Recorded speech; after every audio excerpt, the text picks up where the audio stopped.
Hey guys, this is an Altium tutorial. I'm going to show you how to create a component library and also do some customizations in Altium 20.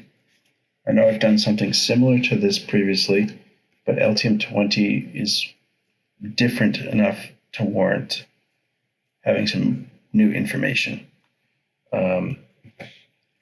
So first things first, I want to actually show you how to make your component symbols look exactly how you want off the bat. Okay, let's go up here. This is the preferences menu, and then you want to go to schematic and then defaults. All right, so the first few things that you want to change to make the component symbols look the way you want is to go to Designator. This is going to be the default for all new components you make. So let's pick a font, a size, a position, and color. I also don't like using auto position because I like full control over where I put things. Next, let's go over to parameter. Let's use the same font and let's use a different color this time.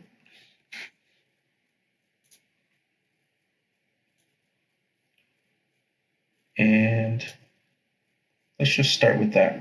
So press OK. You can also save and load preferences. You can share these with your colleagues or save them and load them later on if you mess something up. All right. So now let's make an integrated library. An integrated library contains the schematic library and the PCB library. So the symbols and footprints are automatically linked. Then you can load libraries using this menu right here. You go to Panels, Components, and then these three lines here, and go to File-Based Libraries, Preferences. Then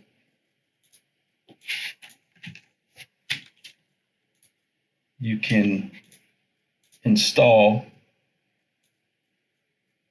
any kind of library that you have.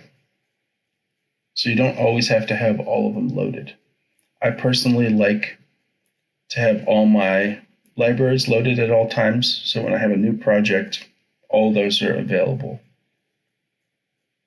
But you have to be more strict that way so that you know all the components that you could use are proven to be good.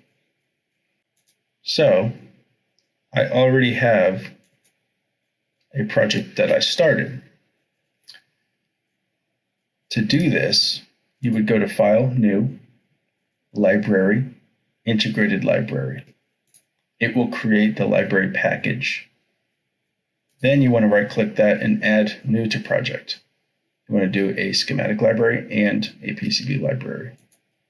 Then you save all of those in the location you want. And once you're done actually editing all the stuff and linking the footprints to the symbols, you would right-click here and compile integrated library. That will create a single file that contains all of that information. You can send that single file to someone and they can extract it or add all those components to their own libraries or use it standalone. All right. So let's start from scratch here. I'm going to delete this part. By default, it will start with just a blank component. Let's click Add. Once you add, it will use your preferences to actually set things up. So I have a component pulled up here on DigiKey. It's a ceramic capacitor, an 0402 part, Wi-Fi V. Those are kind of outdated, but just an example. So I'm going to copy the manufacturer part number. That's how I actually like to save my parts, or name them, sorry. So paste it right there. I have a new part. And you can actually create your own symbol by placing 2 pins, then, make your own shape like this. I already have one pre-made, so I'm going to pull that up. Okay, so this is just the schematic symbol template that I use. You can copy and paste it like this, or you can create an actual part that you call a template. And you don't touch this. You actually copy and paste the template and then go from there. Just make sure that you don't have parameters already loaded up, because when you copy and paste it and do this method that I'm about to show you, sometimes it won't overwrite all those parameters and you'll have erroneous data. You don't want to do that.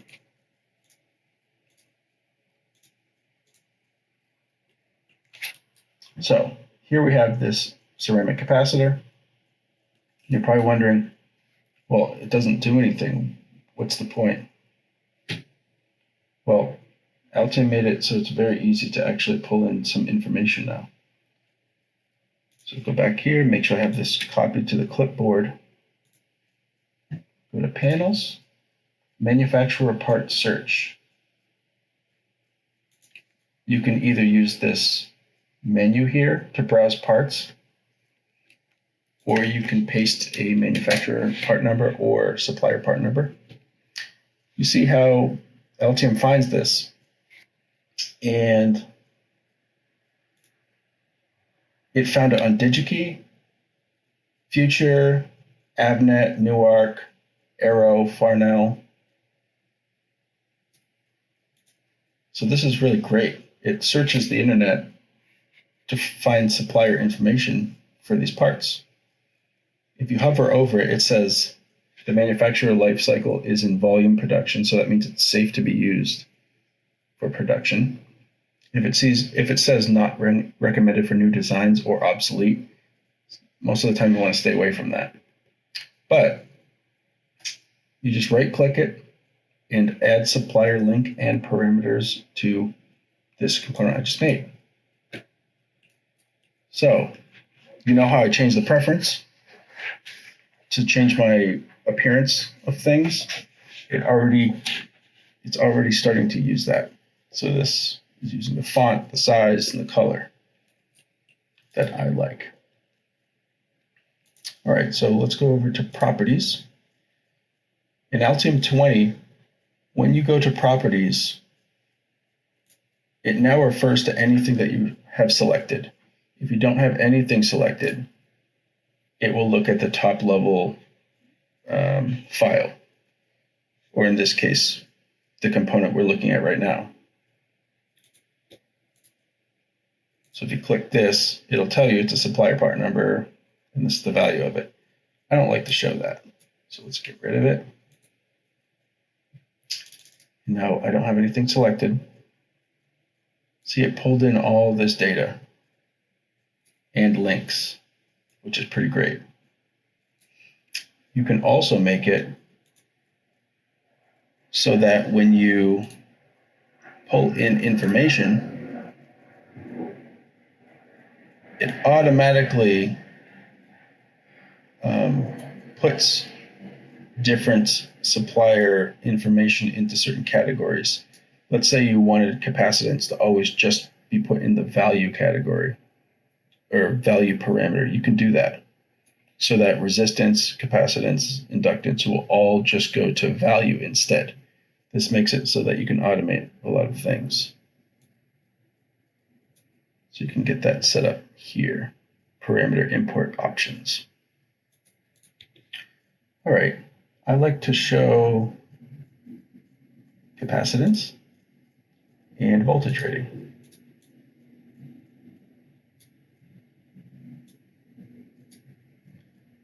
And we need to show the designator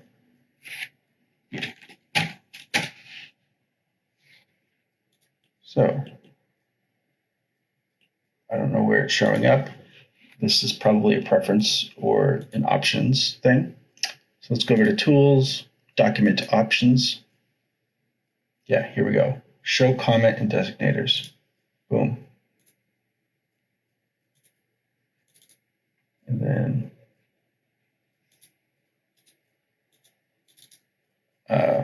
you can right-click and clear filter, or do Shift-C. That'll clear anything you have selected. So now the properties is referring to this part again. So we don't want to show a comment. Let's get rid of that. So here we go. We have the reference designator, we have the capacitance, and we have the voltage rating. I like setting things up like this. It's very clear to see. And all of my passive components take up 3 blocks on the grid, so that in case I need to replace a capacitor with a resistor in a schematic, it's just simple to do. You don't have to break wires, things like that. All right, so let's go back here. I like to use the digit key description convention. Let's put that guy in here. And also the description parameter here. So you see on the left side, you can sort through all your parts based on their description. So it's good to use something that's standardized. So we have created a symbol. We have embedded all of this information. And if you go to your part, it already has the data sheet embedded, everything like that. So you can also right-click on the part when it's in a schematic, or you can right-click in any of this blank space in a schematic library and go to References. So here are actual links that you can click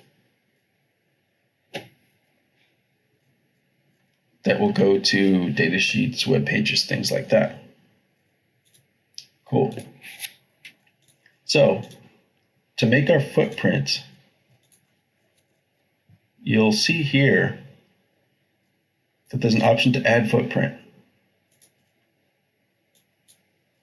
Oh. That's funny. Let me get rid of this. I had a tool called MSI Afterburner, so when you play games, it can show your computer usage, but it was treating that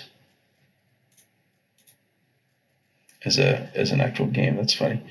You see here, I don't have a footprint yet in my library, so I can't link to anything yet. So we'll do that after we make our footprint. Let's go over to projects. Let's open this. Now here's something you want to pay close attention to. This is very important, and it will help you from making mistakes, and it will save you a lot of time if you follow this methodology. All right. Let's go to the data sheet of this part. This is going to be different for all kinds of different vendors, but usually you can scroll to the dimensions of the part. So the EIA code, that would be 0402 for this part. And here we go. These are the dimensions. You're probably wondering, why does that matter right now? Well, here's the trick. Go to Tools, IPC Compliant Footprint Wizard. Click Next, and these are all the different kinds of parts that it will assist you to make a footprint for. And the beauty behind this is it also makes a 3D model and embeds it in the component. So this is a chip type component. Click Next.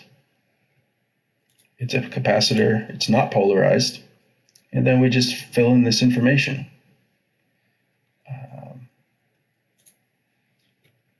So the length is 1 L here. Length is 1 plus or minus 0.05.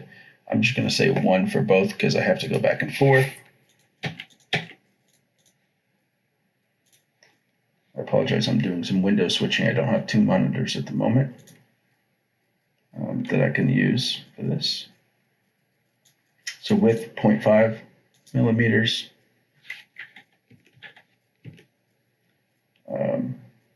The band thickness, BW here, 0.2, should say 0.2, and then the maximum height, T, 0.55. All right, make sure you click this, Generate Step Model Preview. So now it actually starts to look like a real capacitor and everything. You know, if I change this, it'll change the model. It's pretty awesome. But here's something that is very, very powerful. Let's change the bandwidth range here. You see how it actually changed the pad size automatically.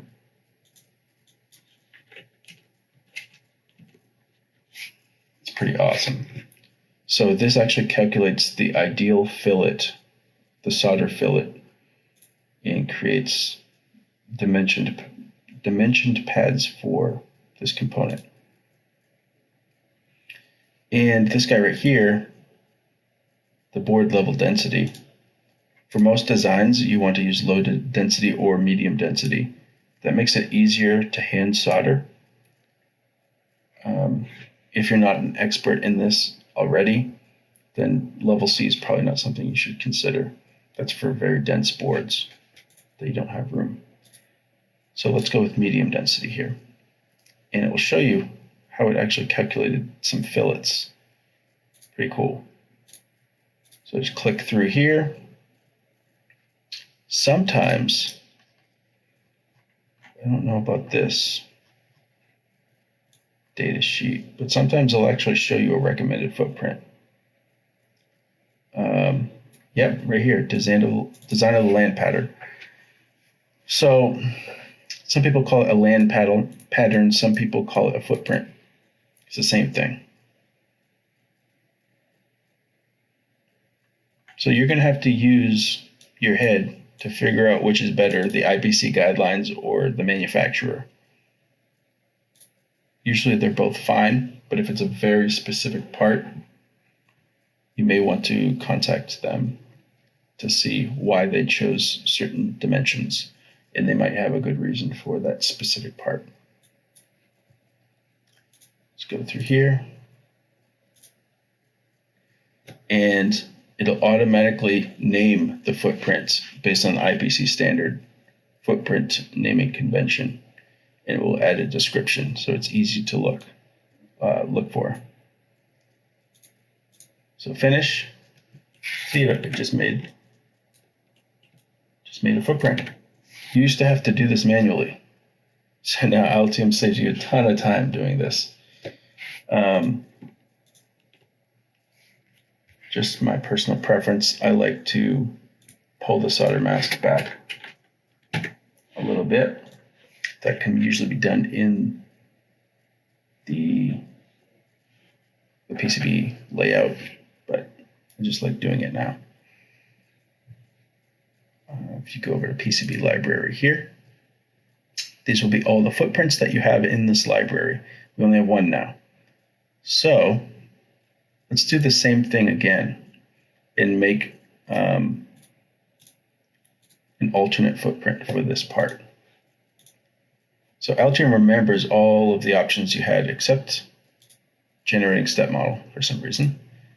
Everything's exactly the same as it was. Let's change this to low density. Just click through all these, make sure they all make sense, and finish. This happens sometimes. I don't know why. It creates a new PCB library on occasion. So all you got to do is right click and copy this and then paste it into this library. This is how you can manually merge or separate libraries. Let's close that. We don't want to save it. So now we get a nominal and a most. Save this PCB library, go back to projects, and then the schematic library. So we can finally merge these two together. The physical representation of the part and then the schematic representation. So let's add a footprint. Now we can see both of these. So you can see how one of them, the pads are larger. We're going to add both of these.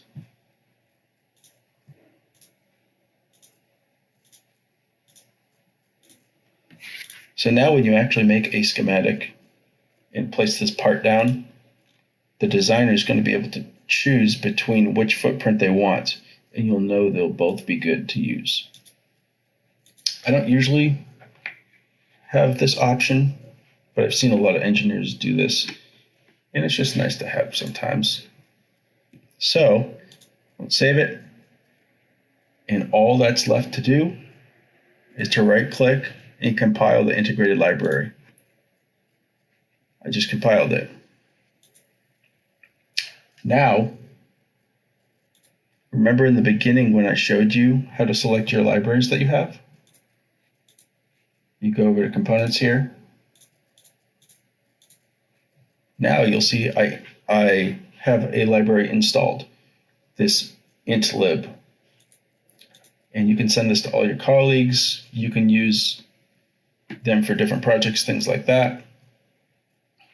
That's all you need to know to get started in the very basics of creating libraries, using them, having custom appearances for your parts, and efficiently making footprints. So I hope this helps. Let me know if there's anything else you want me to cover. And I hope you guys have fun designing stuff. Talk to you later.